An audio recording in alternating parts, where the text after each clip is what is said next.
والحب ذو العصف والريحان فبأي آلاء ربكما تكذبان. Ustaz, pendidikan itu kewajiban utama siapa? Ayah atau ibu? Ya, orang suka mengaitkan pendidikan ini disandarkan sama 1-2 orang dalam rumah tangga. Padahal rumah tangga itu kan teamwork. Adanya kerjasama antara ayah, ibu, dan anak untuk membentuk rumah tangga yang dikatakan surga tadi. Ya, tentu yang pertama, pendidikan itu adalah hak ayah untuk mendidik istri sebagai madrasah. Suami yang baik, suami yang tahu sekali bahwa istrinya itu merupakan pakaian untuknya. Ima dia memilih wanita yang memang berilmu atau wanita yang memang senang menuntut ilmu. Karena kalau kita cari wanita yang berilmu langka. Tapi kalau kita cari wanita yang memang betul-betul menyukai menuntut ilmu, ini baik. Ya, kesempurnaannya itu butuh waktu. Lelaki yang paham kemuliaan akan tahu ini, sehingga dia tidak mungkin melarang istrinya untuk belajar ikut kajian di mana-mana, selama memang yang dikaji adalah sebuah kebaikan, sebuah kemuliaan. Ya, kemudian setelah si istri ini berilmu, bukan menjadi bumerang untuk suaminya, karena fitrah seorang wanita itu pakaian untuk suaminya. Justru buktikan cintamu ketika kau melihat kekurangan pada pasanganmu, itu yang paling baik. Ya, jangan justru ketika melihat pasangan memiliki kekurangan kita malah minta cerai, jangan. Ini salah kita mendidik juga sih. Kita nggak jujur bahwa kita orang yang punya kekurangan. Biasakan pasangan mengetahui bahwa kita orang yang kurang.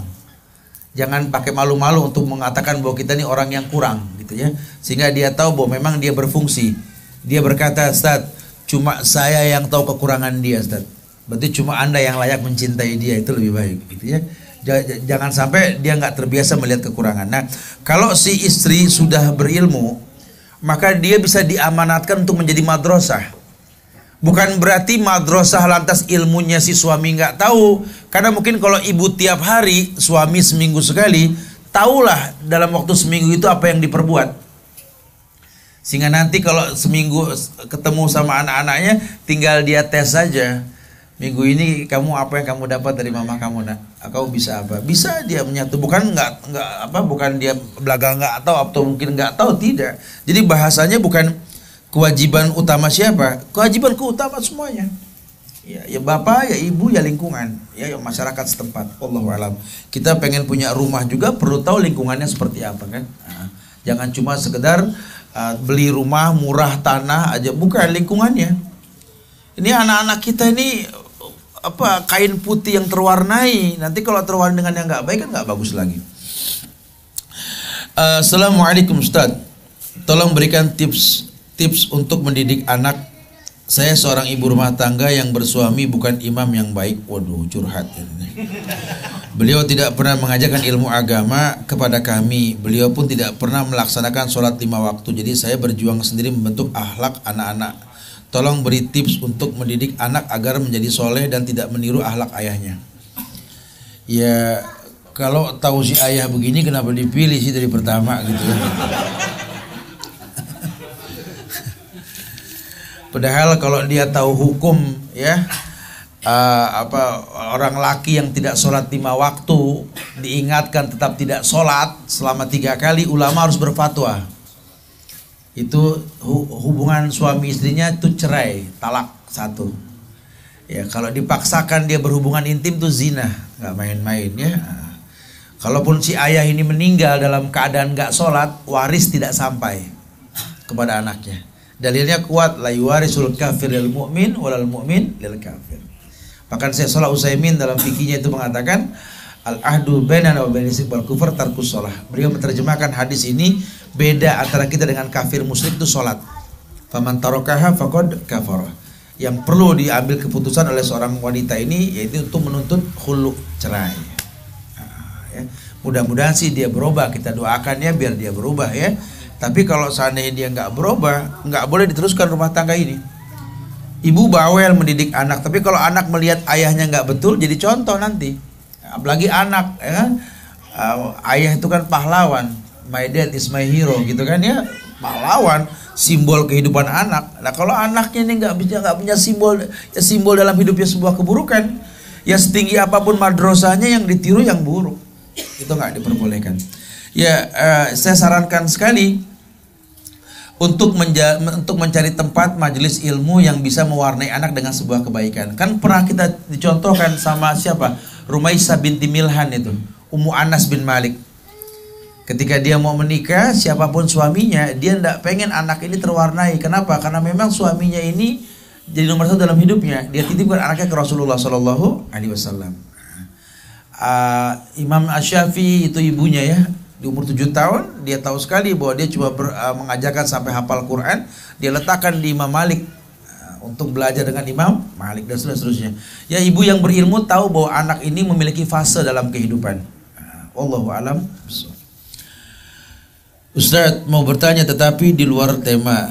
Jika seorang istri berselingkuh tanpa sepengetahuan dia hamil dengan selingkuhannya, berjalan waktu dia menggugat cerai suami tanpa suami tahu kalau dia hamil. Suami menolak sang istri. Bagaimana hukum talaknya, sah tidak, dan masa iddahnya saat dia melahirkan yang 3 bulan? Iya, kalau si suaminya menalak sang istri, kalau suaminya ini memang mentalak, ya orang yang hamil itu masa iddahnya sampai dia melahirkan. Tapi anak yang dia kandung itu al-walad lil firas, tetap milik suami walaupun bukan benih dari si suami. Itu yang sahih. Ya. Al-walad lil firas.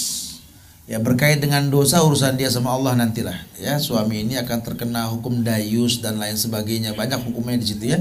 Tapi si istri ini harus tahu ya, kalau sampai dia nanti berpisah gitu ya, dia boleh menikah setelah masa iddah, dia menikah ya. Seperti orang yang diperkosa hamil atau orang hamil luar nikah, boleh menikah dengan orang yang bukan menghamili dia, tetapi nggak boleh berhubungan intim, karena nggak boleh bersatu lebih dari 1 sperma dalam 1 kandungan, nggak boleh ya. Jadi kalau memang masa iddahnya nanti ketika sudah melahirkan gitu ya. Nanti ada khilaf lagi, kalau dia sudah menikah boleh menikah lagi gak? Hukum asal menikah baik ulama nggak menyalahkan, tapi menikah sekali cukup. Wallahu alam bishawab ya. Jadi yang paling baik memang untuk dia menjaga sampai dengan selesai lahirannya. Wallahu alam bishawab. Jagalah istri-istri kita wahai para suami ya. Ustadz, saya pernah ngobrol dengan teman tentang kaum Ya'juj dan Ma'juj. Apa yang dimaksud dengan Ya'juj dan Ma'juj? Apakah sekarang mereka sudah ada? Iya, ini sudah hikayat akhir zaman. Antum bisa rujukan pada beberapa buku tentang ini semua ya. Saya nggak bahas lah karena panjang bahasan ini ya. Nanti malah memancing dialog yang berkepanjangan buat orang ini ya. Antum bisa rujukan ke beberapa kitab. Salah satunya kitab yang dikumpulkan oleh Syekh Albani dalam bentuk hadis-hadis tentang akhir zaman. Silakan antum baca itu.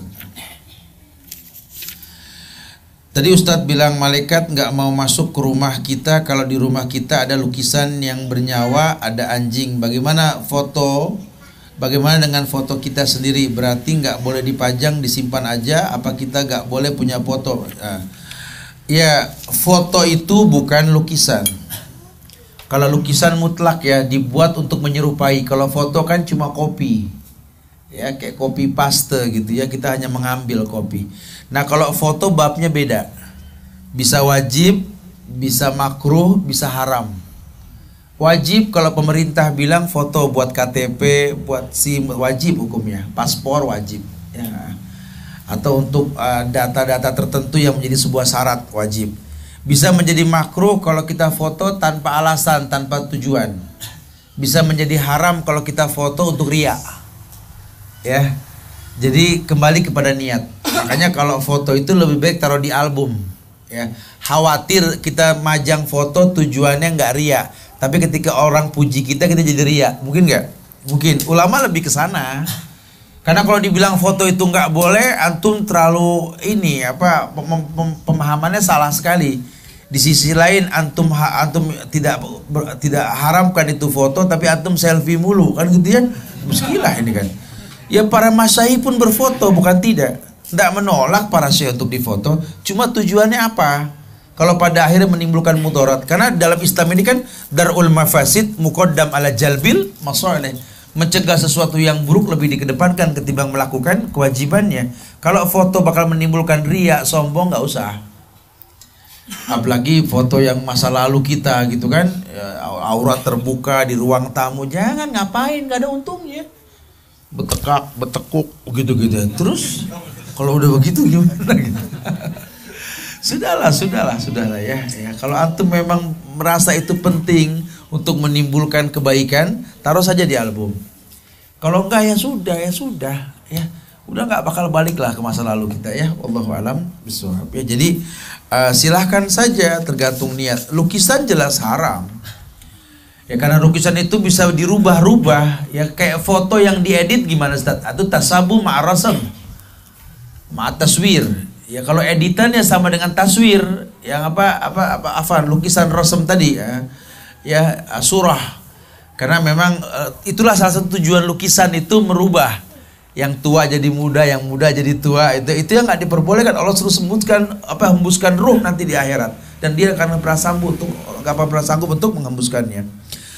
Assalamualaikum warahmatullahi wabarakatuh. Barakallahu fiik, barakallah. Bagaimana apabila seorang wanita melakukan sholat syuruk di rumah? Ya, tiga ibadah yang wajib di masjid dilakukannya, walaupun hukumnya nggak wajib. Yang pertama i'tikaf, yang kedua tahiyatul masjid, yang ketiga syuruk. Ya, syuruk ini di masjid. Jadi kalau di rumah nggak ada syuruk. Sebagaimana laki-laki yang sholat syuruk di masjid karena ingin mendapatkan pahala haji umroh yang sempurna, nggak bisa, harus di masjid. Makanya beruntunglah orang yang rumahnya dekat masjid. Yaitu wanita tersebut sholat subuh kemudian zikir setelah sholat, nggak ada. Wallahu a'lam bishawab. Ya, syuruk itu wajib di dalam masjid. Nah, ini ketemu nih. Ini yang dikatakan bid'ah dolalah ini. Bahkan bisa jadi aliran sesat ini, ya. Karena memiliki ciri khas ucapan salamnya beda.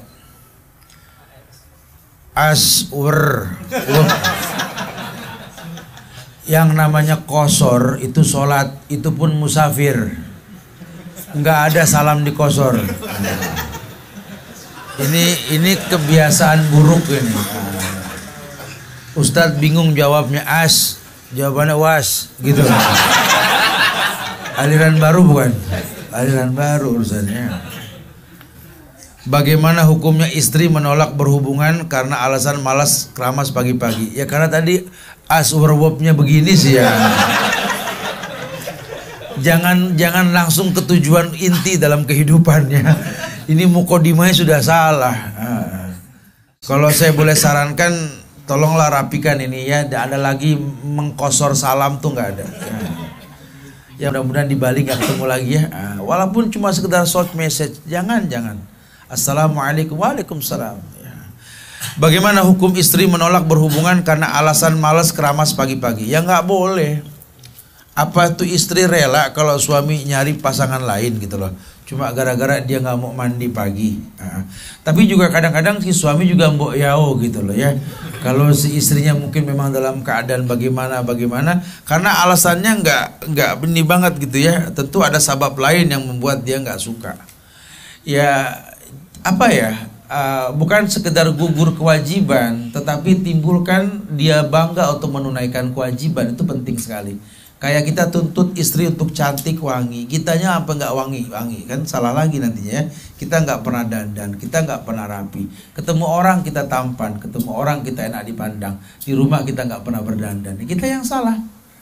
Inilah nanti kalau dia nggak suka, jangan salahkan dia, karena tadi kerusakan tampak karena ulah tangan kita sendiri. Allahu a'lam. Tapi si istri ya harus tahu, boleh dia bicara. Saya mau kalau kamu begini-gini boleh, untuk sebuah kebaikan boleh. Ada dialog rumah tangga kok terbuka. Assalamualaikum Ustadz, Ana sudah sering ikut pengajian Bali, mengaji dengan mendatangkan banyak ustadz yang berkualitas alim, tapi Ana merasa akhlak Ana masih belum baik.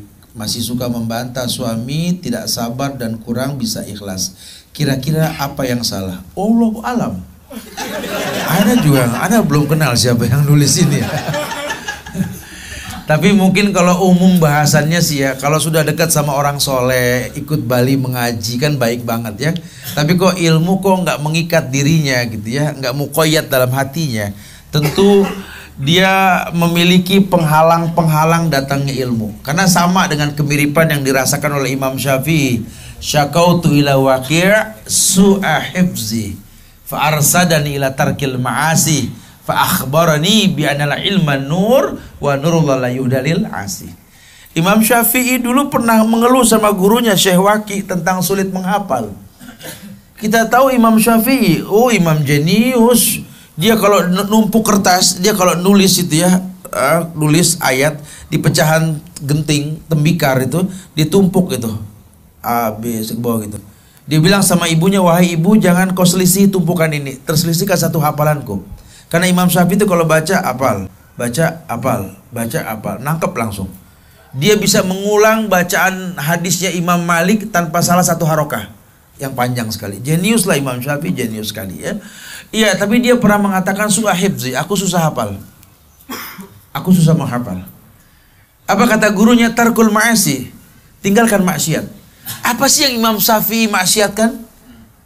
Kalau level kita maksiatkan, Masya Allah. Kalau Imam Syafi'i itu dikatakan bahwa beliau kalau baca ayat 100 hari ini, besok cuma 90 itu maksiatnya. Ya, jadi apa yang membuat dia maksiat? Karena kurangnya kebaikan. Itu mengkritisi tentang apa kebaikan yang dia lakukan. Maka kita boleh mengkritisi diri kita. Ini jangan-jangan kita datang ke Bali mengaji, kita nggak memperhatikan niat kita. Atau jangan-jangan kita orang yang berseteru sama orang tua. Ya, kita orang yang nggak akur sama suami, sama istri, sama anak. Sehingga jalannya kita ini untuk berjuang menuntut ilmu dengan hujatan, cacian, dan makian. Maka duduknya kita ini ilmu nggak ketangkep. Ya wajar. Wajar sekali. Sama orang yang sholat. Kan sholat tanha anil faksawal. Tapi kalau kita ngelihat dia sholat, Mas Tat, aduh Tat, kesang, Tat, kayak betul. Dia kalau sholat sampai Allahu Akbar, sama orang tua berantem. Allahu Akbar, sama pasangan ribut mulu. Allahu Akbar, ya Allah, sama tetangga nggak bisa bersosialisasi. At-tahiyat, pas betul. Sama mertua nggak akur. Coba mana bekas ibadahnya gitu loh. Kalau cuma sekedar gugur kewajiban, siapapun mampu. Tapi bobot ibadah itu yang kalau kitab Fawaidul Fawaid Ibnu Qayyim yang beliau menjelaskan tentang hakikat dan syariat dalam kitab tersebut, beliau mengatakan bahwa bisakah ibadah yang kita lakukan ini menjadi perhiasan yang halal dalam hidup kita?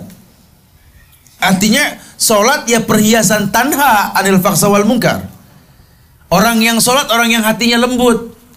Orang yang bersolawat orang yang hatinya lembut. Orang yang bersedekah hatinya lembut. Bukan malah anarkis. Ribut sama pasangan, ribut sama keluarga, keluar ngajak demo, mencaci maki pemerintah, katanya ibadah. Ibadah kok nggak membuat si pelakunya lembut? Ini ada yang salah. Jangan-jangan talbis iblis. Ada kolaborasi kebaikan dengan perbuatan iblis, syaitaniyah. Kita nggak perhatikan baju kita nggak perhatikan wudhu kita nggak perhatikan muamalah dan lain sebagainya, ya. Atau mungkin kadang-kadang kita kena sumpah serapah, ya kan, karena dalam pengajian kalau saya kan berusaha mengingatkan di sini, alhamdulillah anak-anak di sini masya Allah. Kalau di Jakarta kan banyak sekali kajian tuh yang terganggu sama anak-anak. Ya orang tua konsentrasi belajar, anaknya nggak dilihat, ganggu yang lain, orang yang lain, orang tua nggak tahu diri nih anak ngayal, orang tua ya kena kita nggak tahu diri. Mungkin nggak? Mungkin karena kita nggak tahu sumpah serapah orang, ya. Jadi anaknya nggak salah, orang tuanya salah. Kadang-kadang hal kayak begitu membuat terganggunya hikmah ibadah yang kita lakukan. Wallahu a'lam. Ya coba kritisi keseharian deh, mudah-mudahan jadi baiknya insyaallah. Assalamualaikum Ustadz, bagaimana kita tahu bahwa seseorang itu adalah jodoh kita atau bukan?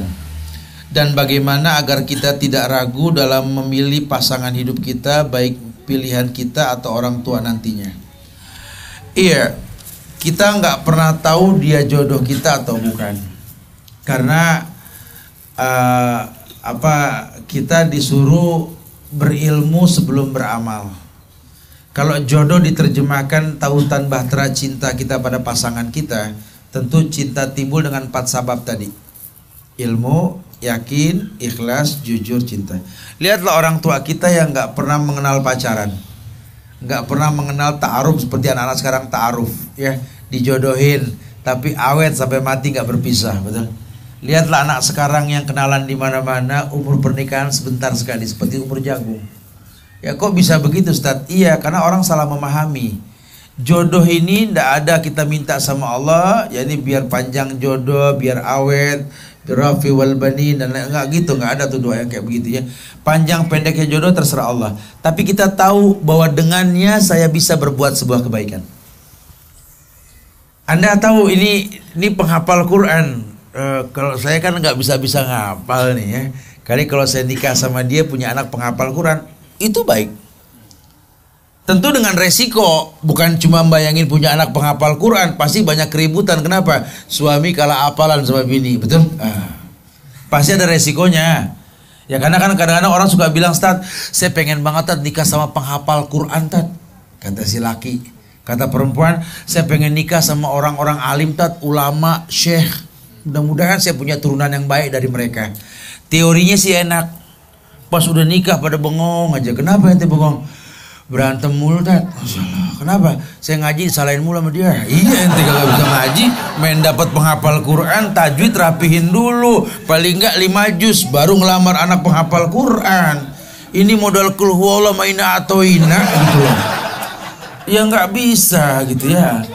Atau si perempuan juga pengen nikah sama ulama, orang soleh. Enak kali kalau punya suami orang soleh membimbing saya menuju surga, bergandeng tangan masuk melalui babur royan. Kalau ngayal bukan main daya. Pas sudah menikah bengong, kenapa? Ya Allah Tat, capek Tat, saya harus bangun tahajud Tat, ya Allah. Subuh harus selalu bangun Tat, ya Allah, hafalan Quran setoran. Kalau tahu mendingan cari yang gaul dah. Betul. Ya memang manusia itu ada yang mencintai sesuatu yang dia tidak ketahui, atau membenci sesuatu yang dia tidak ketahui. Sudah, makanya istilah sekufu bahasa Imam Syafi'i itu penting dah. Cari yang selevel. Sama-sama penuntut ilmu tuh indah dah. Ya, jangan paksakan yang nggak selevel. Kalau nggak selevel bahaya. Buah apel, buah kedong-dong, nggak level dong, gitu ya. Jadi harus yang selevel lah ya. Jadi yang tahu kita nih memang sedang menuntut ilmu, kita sedang berubah. Ya jadi sama-sama berubah itu lebih indah loh. Ya ketimbang kita paksa dia untuk berubah sementara kita tahu dia siapa dulunya. Kesian. Semua ada proses, nggak bisa langsung kita membuat orang baik. Wallahu a'lam. والحب ذو العصف والريحان فبأي آلاء ربكما تكذبان